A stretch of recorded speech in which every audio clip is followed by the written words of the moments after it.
Hello friend, Radhe Radhe, सभी को प्रणाम। सुबह का गुड मॉर्निंग। आप लोग देख सकते हैं बहुत ठंडी है हमारे यहाँ। आज का मौसम देखिए कैसा है, बहुत कोहरा है, देख सकते हैं आप लोग, बहुत ज़्यादा ठंडी है।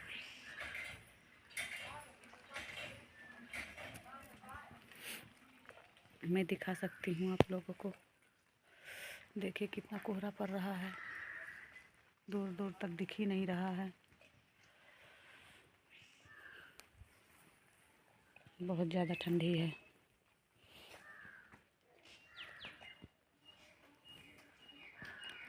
जला के देख सकते हैं।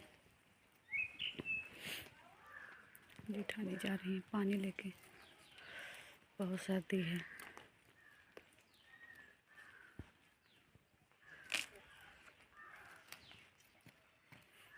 आप लोग कैसे हैं? हमारी यूपी में बहुत ठंडी पड़ रही है। तो भैया बहुत लोग कमेंट करते हैं, दीदी आप कहाँ से हो? मैं यूपी से हूँ, बस्ती ज़िले से। आप लोग कहाँ से हैं कमेंट करके बताइए। जिसके यहाँ जैसी ठंडी है वो सभी लोग कमेंट करके बताइएगा। इस वीडियो में आप लोग देख सकते हैं, दूर दूर तक दिखाई नहीं दे रहा है, कितना ठंडी है, आप समझ सकते हैं आप लोग।